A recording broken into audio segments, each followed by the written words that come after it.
Quero dar um abraço forte, primeiro agradecer o convite e ao Mário Alves, deixar um abraço muito grande à Rita Neves e ao Diogo, que são dois parlamentares, o Diogo deputado, a Rita vereadora de Lisboa, que tem um trabalho muito grande aí em Portugal em relação à educação, em relação à cultura. O meu beijo e meu abraço também para a Cris, para a Chiris e para o nosso poeta maior aqui de Curitiba, o Otávio Camargo. Pedi para falar sobre o Plano Nacional de Educação hoje, dia 10, dia 11, vocês vão fazer agora no dia 13, nesta quarta-feira próxima, o debate sobre o Plano Nacional de Educação, essa experiência aqui no Brasil, mas falar sobre isso hoje não é muito fácil aqui no Brasil. E digo por quê? Porque nesses últimos anos, de 2014 até agora, nós estamos em 2017, praticamente já no mês de setembro, muita coisa aconteceu no Brasil. E coisas muito ruins, muito negativas para nós brasileiros. Nós temos um descompasso muito grande com a realidade vivida pela Europa. Nesses últimos 40, 50 anos, desde a Segunda Guerra Mundial, o continente europeu se reconstruiu de uma experiência trágica e traumática e, de certa forma, a gente pode entender como que o capitalismo tentou, de alguma forma, enfrentar os dramas e os perigos que tinha pela frente, sobretudo em função das conquistas que aconteceram em outros países do mundo, como as experiências comunistas que estavam acontecendo e a luta de trabalhadores no mundo inteiro. Toda essa condição de vida, todo esse papel do Estado de garantir um bem-estar e um conjunto de legislação que protege o ser humano e que protege a vida das pessoas de uma maneira geral conquistada pelo continente europeu, nós hoje aqui temos ciência, temos a certeza e percebemos que, como nos últimos anos, nesses últimos 10, 15 anos, as condições de vida do povo europeu vêm se deteriorando, sobretudo do conjunto dos trabalhadores. É assim na questão da Previdência, é assim na questão na assistência à saúde, é assim nos ataques que a gente vê, sobretudo quando as crises acontecem ao sistema da educação pública, uma grande conquista de todo o território europeu, que olhou para a criança e olhou para o ser humano desde os 3 anos de idade, isto é, quando a criança entra num período de deixar a casa, deixar a amamentação e ir para aquilo que nós aqui no Brasil chamamos de creche, vulgarmente, e a educação infantil, de 0 a 3 anos, e de 4 a 5, nós vimos que na Europa e em vários outros países da América do Norte e na Ásia, essa condição o Estado já tinha garantido. Como, do ponto de vista público, a formação educacional de todas as crianças, de todos os jovens, o seu direito à aprendizagem estar garantido na Constituição desses países e efetivamente se realizarem, sobretudo, de forma pública na maioria dos países. Quer dizer, jovens, grande parte da Europa, a cobertura de universidade, ensino superior público, chega a 50%, 60% em média em todo o território europeu, sobretudo nos países da organização europeia.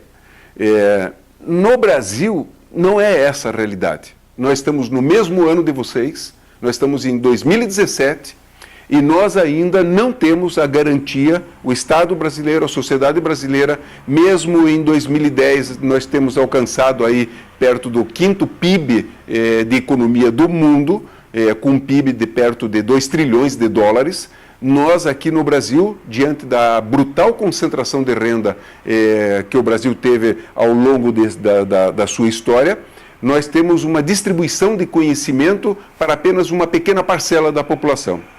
Para vocês, portugueses, terem ideia do nosso flagelo educacional, nós temos hoje abarcados pelo sistema público de ensino brasileiro, perto de 45 a 50 milhões de jovens em todo o território nacional. Desde crianças de educação infantil até o ensino superior. Pois bem, desses jovens estão fora os jovens de ensino superior. Os jovens de ensino superior são perto de idade de 17 a 24 anos de idade, com perto de 7 milhões de jovens apenas frequentando uma universidade ou uma faculdade.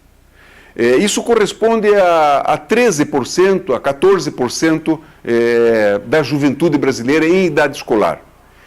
A Argentina, que é um país muito menor do ponto de vista da população que é o nosso aqui, Brasil, tem perto de 36% dos jovens entre 17 e 24 anos de idade frequentando uma escola de nível superior.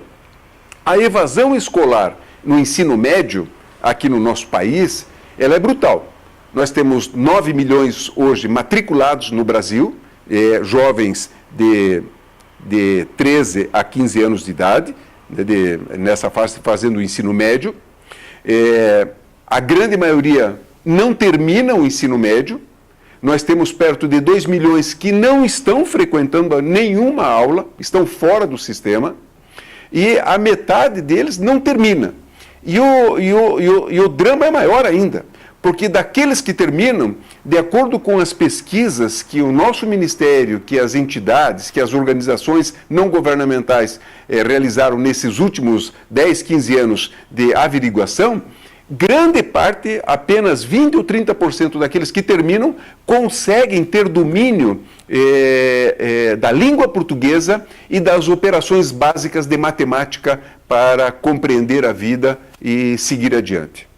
No âmbito da educação infantil, o drama é maior, porque nós temos 11 milhões de crianças de 0 a 3 anos e de 4 a 5, que mais da metade não frequenta nenhuma escola. Não tem o direito a ser estimulado a desenvolver a aprendizagem que todo ser humano universalmente tem, e nós sabemos que é um dever do Estado e de toda a sociedade que se pretende emancipar o ser humano, emancipar o cidadão através do conhecimento, através da educação. Então, os dramas do Brasil em relação ao progresso humano são, talvez para vocês que são portugueses, que têm uma tradição europeia, que já tem um conjunto de conquistas, para vocês talvez seja difícil entender. Mas aqui a nossa luta com o Plano Nacional de Educação foi tentar garantir que para pelo menos 25% das crianças em idade escolar no Brasil inteiro, nos próximos 10 anos, até 2024, que nós consigamos pelo menos 25% das crianças tenham o direito de ter aula integral. Isto é, o pai e a mãe deixar a criança às 8 horas da manhã numa escolinha e às 5 horas da tarde ir buscar essa criança. E nesse período de aula, a criança poder ter um processo de formação, tanto dos conhecimentos científicos, o que a ciência já consolidou do ponto de vista de conhecimentos filosóficos, sociológicos, científicos a respeito da vida e da sociedade, como também o desenvolvimento artístico e cultural do ser humano. Nós não temos isso no Brasil. O Plano Nacional, uma das metas, ele aponta diretamente sobre o ponto de vista da inclusão da escola integral. Paulatina, é lógico, porque não é uma mudança, já será uma grande revolução se alcançarmos em 2024 este índice. O que eu diria do Plano Nacional de forma geral? Ele tem 3 eixos, né? São 20 metas. Essas 20 metas tratam da criança desde a idade de 0 a 3 anos. Então, nós queremos que as cidades, os municípios, independentemente do município ser no Amazonas, ou ser no Rio Grande do Sul, ser em São Paulo, mas de que pelo menos a metade das crianças de 0 a 3 anos tenham uma oferta pública de acolhimento por parte do Estado nas crianças de 0 a 3 anos. E de 4 a 5 anos, que é a educação infantil propriamente dita, que nós consolidamos, é de que em 2016 nós tínhamos a previsão de universalizar o acesso de todas as crianças a uma escola pública de 4 a 5 anos de idade, antes de que ela entrasse propriamente no ensino fundamental, com as diretrizes de poder se alfabetizar nos primeiros anos da infância e poder seguir adiante a sua carreira educacional formativa no Sistema Nacional de Educação Pública Brasileira. Pois bem, passou 2016, nós aprovamos isso na Constituição em 2009, passou 2016, e isso compreende a meta do Plano Nacional, passou 2016 e nós não cumprimos a meta e nem a Constituição do Brasil. Existem hoje perto de 800 a 1 milhão de crianças de 4 a 5 anos de idade sem nenhuma assistência do Estado do ponto de vista de educação infantil. Uma conquista que a Alemanha, a França, a Holanda, a Suécia, Portugal, me parece que sim, enfim, os países da Europa inteira já conquistaram para as crianças há muito tempo que nós sabemos. Então, nós temos, do ponto de vista da concepção do plano, nós temos um conjunto de 3 eixos. São metas, essas 20 metas que versam sobre a inclusão das crianças que estão fora do sistema educacional, entendendo que o sistema educacional público deve atender as crianças, o ser humano, desde 0 a 3 anos, até a formação de nível superior e a continuidade dos seus estudos do ponto de vista da formação científica da sociedade brasileira, isto é, apoio à pesquisa, ao desenvolvimento de doutorado, de mestrado, de pós-graduação e assim por diante. Mas o centro da meta de inclusão, basicamente estariam a nível superior, titulação de nível superior, e as crianças vindo de 0 a 3 anos com uma política pública do Estado. Então, essa grande medida de inclusão, ela prevê metas para que as crianças, os estados e os municípios e a União possam frequentar as escolas públicas no Brasil inteiro. Então, isso implica em recursos para a construção de escolas, contratação de professores, preparação dos professores, mover as universidades públicas e privadas nesse grande esforço nacional que é a formação de novos docentes, porque nós estamos tratando aqui de inclusão de 2 milhões de jovens no ensino médio, de 2 a 3 milhões de crianças na educação infantil e a preparação de professores para a escola integral, porque nós queremos que em 2024 o Brasil possa atingir a meta de ter 25% da sua população infantil cursando uma escola de ensino integral. Isto é, que o sistema educacional tenha tempo e vida escolar para desenvolver as potencialidades humanas das nossas crianças e dos nossos jovens. Essa meta esse eixo é o eixo da inclusão.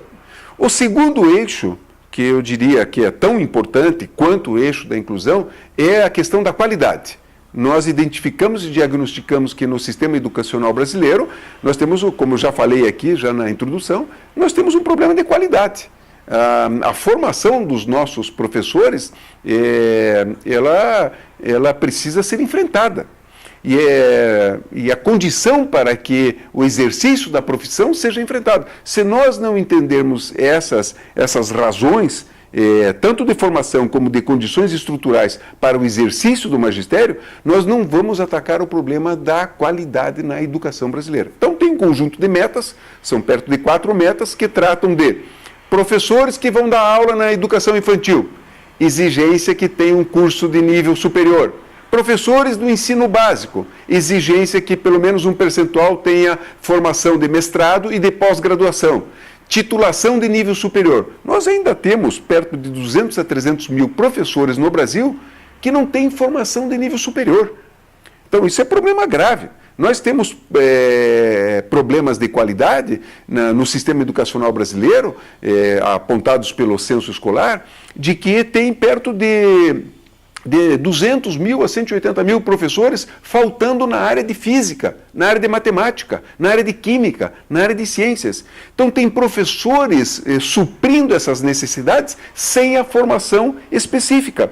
Isto tem tem um reflexo direto na formação, no estímulo, nas técnicas pedagógicas, na formação das crianças. Então, são problemas de qualidade na formação educacional das nossas crianças, que o plano tem um conjunto de metas focadas nos professores e também focada nas condições de trabalho.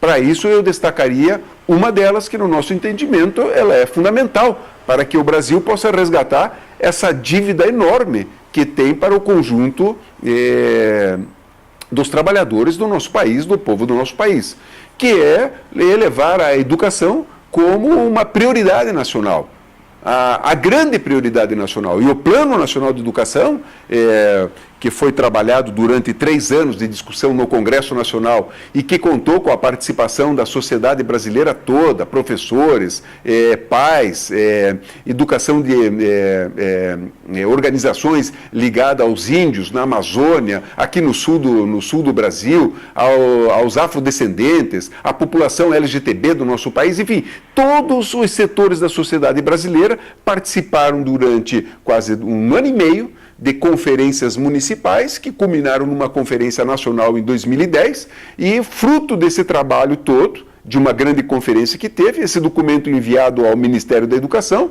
que no mês de dezembro de 2010, enviou um texto para o Congresso Nacional para aprovar um plano de metas para os próximos 10 anos. Isto é, de 2010, na hora que ele fosse votado, 10 anos depois. Como ele foi votado e foi apreciado pelo Congresso só em 2014, então o plano vale de 2014 até 2024.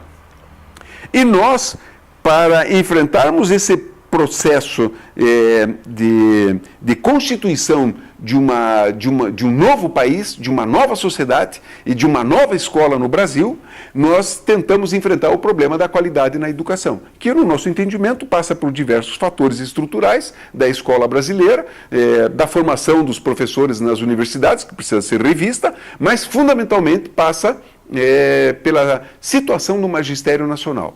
A valorização dos professores, a valorização do magistério, para nós, é fundamental para que a gente possa dar um novo curso para a educação brasileira. Eu disse há pouco que nós temos uma deficiência de 200 mil, arredondando 200 mil professores de física, de química, de biologia, na área de ciências em todo o território nacional. Isso não é pouco. Isso não é pouco. Nas regiões do sul, aqui do sudeste, onde eu moro, que é no Paraná, na região sul, o impacto não é tão grande. Mas nas regiões mais interioranas do país, onde que a grande maioria da população, isso é terrível.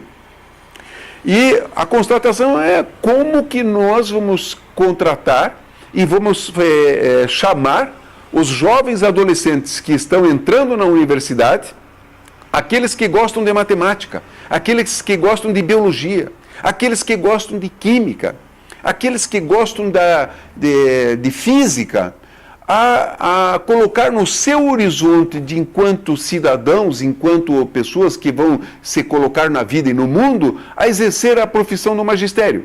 Quando que o piso salarial dos bancos aqui, dos bancários, é maior do que o piso do professor. Quando que 60% dos municípios do Brasil não têm um plano de cargos e salários para a formação dos professores e a constituição dos professores no Brasil. Quando que grande parte dos municípios brasileiros não pagava o salário mínimo para os professores, não paga o salário mínimo para os professores em todo o território nacional. Então não há estímulo a uma atitude por parte da nação no ponto de vista de desacreditar, de desagregar a função principal que move todo o processo de constituição de um plano nacional, de uma proposta de ter a educação, a formação das crianças, da sociedade, com um novo patamar de sociabilidade na vida e no mundo. Então, se nós não enfrentarmos isso, nós não teremos como sair da situação que estamos. Pode um exemplo aqui, um exemplo ali, uma escola na cidade de São Paulo, pode ter notas boas, os professores serem dedicados, mas é uma exceção. Tanto escola pública, seja do ensino fundamental, seja do ensino médio, mas vai ser uma exceção. No conjunto, a realidade da educação brasileira passa e necessita de grandes transformações. Eu preciso fazer uma pausa, Gilson. Mas eu acho que uma das coisas piores que eles fizeram foi de que o plano, como o plano ele surgiu de uma discussão com a sociedade, com a participação da comunidade, os índios no Amazonas, a população do Amazonas, os professores do Rio Grande do Sul, os professores de São Paulo, a educação privada, os reitores das faculdades privadas, os grupos de trabalho na área de desenvolvimento de ciência e pesquisa, pós-graduação, mestrado e doutorado, todo o setor educacional brasileiro participou durante 1 ano e meio de inúmeras conferências a chegar a constituir um conjunto de diagnósticos e de propostas que o Ministério da Educação sistematizou e enviou como uma proposta para um plano de 10 anos, inclusive com uma dotação orçamentária para se atingir aquelas metas. Pois bem, nós constituímos um grupo de trabalho no Congresso, na Câmara dos Deputados. Eu fiquei incumbido da relatoria, um deputado do PMDB ficou como presidente da comissão, e nós constituímos um grupo de trabalho. E fizemos audiências públicas com esse texto em todo o território nacional. Nós ficamos tramitando o texto, porque não foi impossível votar antes, diante da demanda que aconteceu, perto de 3 anos. Então, nós recebemos o texto no final de dezembro de 2010, em abril de 2011, nós estávamos com a comissão iniciando os trabalhos. Então, foi de 2011 até maio de 2014, quando a presidente Dilma sancionou o texto final, que passou pela Câmara e passou pelo Senado. Foi, voltou e teve a sua redação final, e nós demos a palavra final lá na Câmara dos Deputados. Mas eu estava falando de 3 eixos. O da inclusão, isto é, incluir as crianças, o direito à aprendizagem, o direito à educação. A sociedade brasileira precisa enfrentar o seu destino.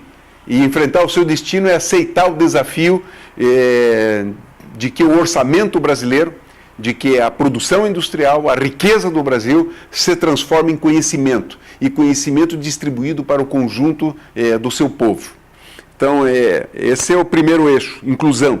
Vai desde a educação infantil até os jovens em educação superior. Eu falei da qualidade, que passa por uma transformação, e tem várias metas, mas tem uma específica que trata também de fazer com que os professores do Brasil, da rede pública brasileira, possam, ao término de 10 anos, estar com o salário de professor equivalente ao salário médio de um cidadão com formação de nível profissional de nível superior. Então, um arquiteto, um médico, um engenheiro, um advogado, ao se formar, qual é o salário médio que se encontra na sociedade brasileira?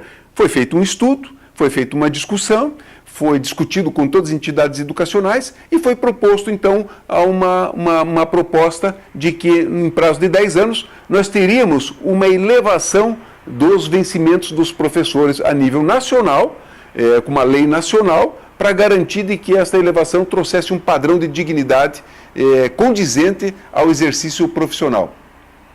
Uma das leis importantes que nós fizemos para atingir essa meta foi antes do plano ser votado.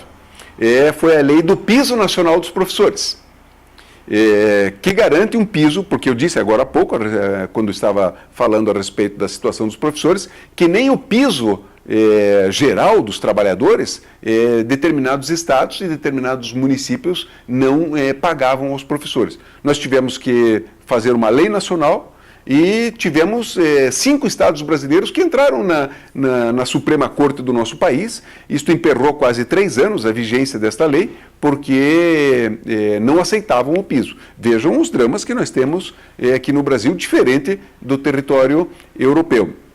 O terceiro eixo diz respeito à gestão democrática. Então, inclusão, qualidade e a questão da democracia.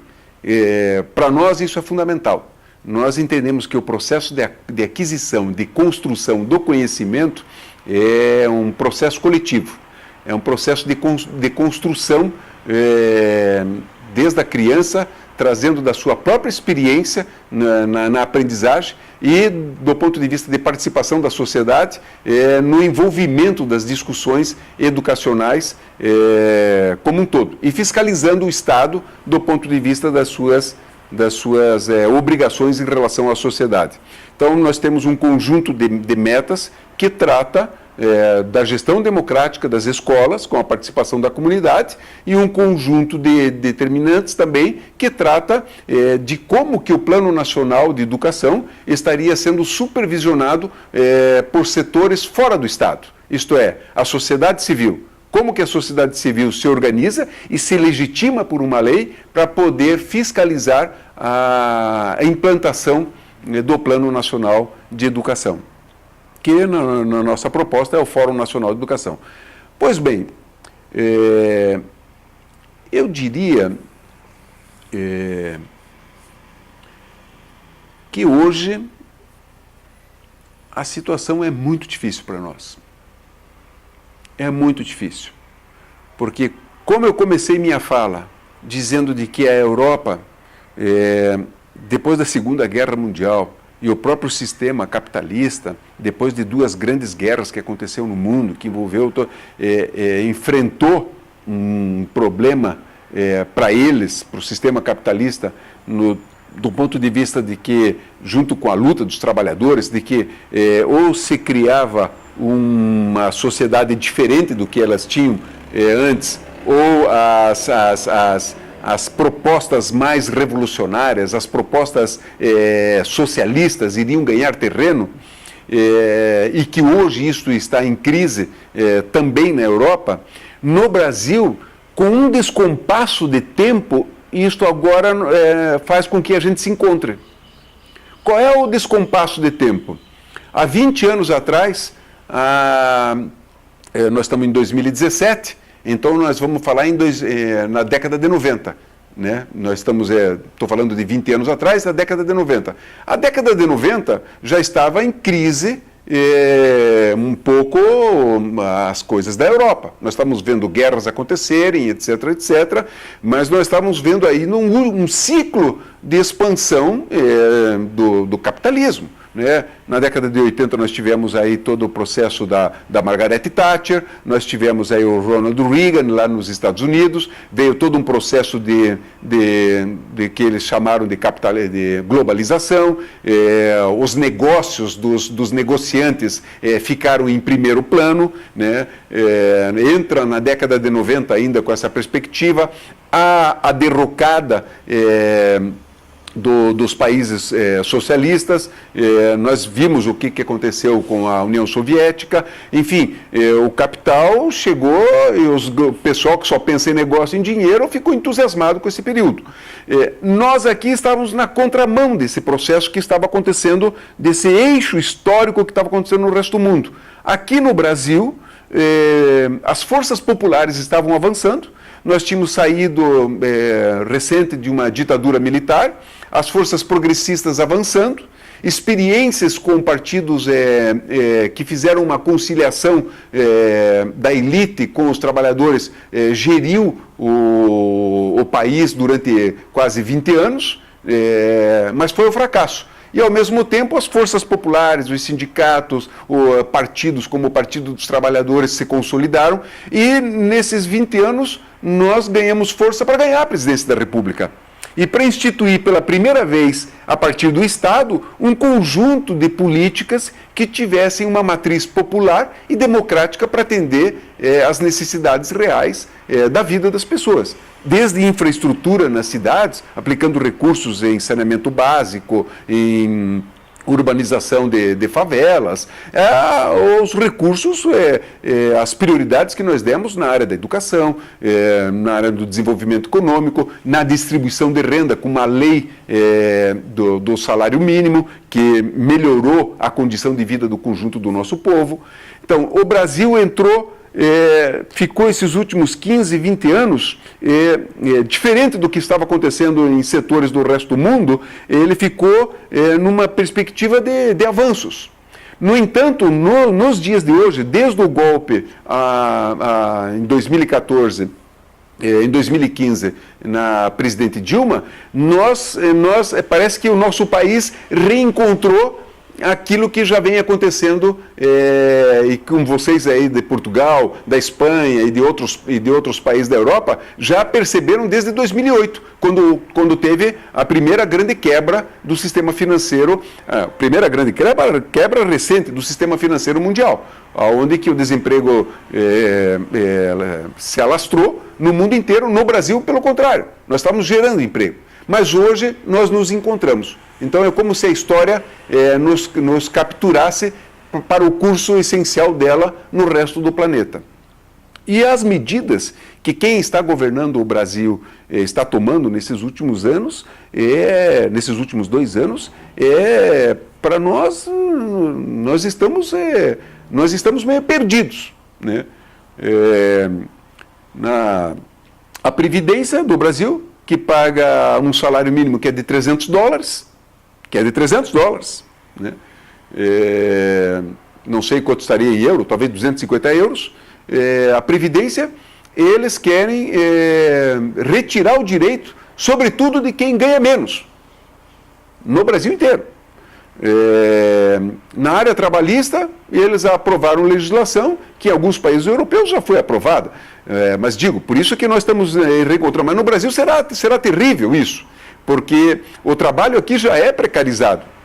O nosso salário mínimo aqui é um salário mínimo de $300, é R$900. Em R$900, em dólar, deve estar R$3,20, R$3,30, vai dar R$900. Nosso salário mínimo é 300. Isso não dá para garantir a sobrevivência de uma família de 4 pessoas, não dá para garantir a sobrevivência mínima de um casal, de um jovem com 18 anos, da grande maioria brasileira que é pobre. 75% da força produtiva brasileira ganha até 2 salários mínimos, até R$1.800. Então veio uma reforma trabalhista no sentido de retirar os direitos, isto é, vale o que negociar com o patrão, não vale mais a lei e não vale mais o sindicato. Negociou com o patrão individualmente ou uma fábrica qualquer, vai valer isso como status de lei. Vai desagregar a proteção social que os sindicatos, que os trabalhadores conquistaram nesses últimos anos, vai desagregar de forma bárbara, permitindo a terceirização, isto é, qualquer empresa agora, uma escola pública, pode fazer um convênio com uma entidade privada para suprir mão de obra dentro da escola. Não precisa ser mais servidor público. Então, vai desagregar o tecido social de forma dramática no nosso país. Além disso, todas as medidas que o governo tem tomado é no sentido de fortalecer única e exclusivamente a banca, isto é, o sistema financeiro nacional ligado ao sistema financeiro internacional. Eles aprovaram uma lei, que é uma lei que põe por terra a possibilidade do Plano Nacional se realizar com sucesso até 2024, que é uma lei que muda a Constituição do nosso país, proibindo investimentos no país durante 20 anos, além da inflação. Então, é fácil compreender. Se nós temos 2 milhões de crianças que precisam ser incluídas na educação infantil, que estão fora, é lógico que com a correção da inflação eu não terei verbas para destinar no orçamento público nos próximos 10 anos para fazer essa inclusão. Isso significa um duro golpe na saúde pública e na educação pública brasileira. São os 2 grandes sistemas que nós temos até hoje, consolidado depois de muita luta popular, democrática no nosso país, que garantiu a escola pública tal qual nós temos, com os problemas que ela tem, mas que garantiu, e o sistema único de saúde que nós temos, que presta um grande serviço para a população mais pobre do nosso país, que é a maioria. O Gilson estava conversando comigo e eu estava falando para ele do interesse da iniciativa privada na educação de ensino médio do Brasil. O ensino médio do Brasil tem 9 milhões de jovens.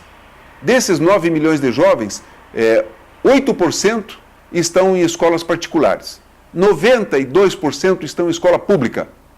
E 92% vai ser duramente atacado pelas condições e pela legislação que eles estão aprovando nesses últimos 2 anos. Com qual objetivo?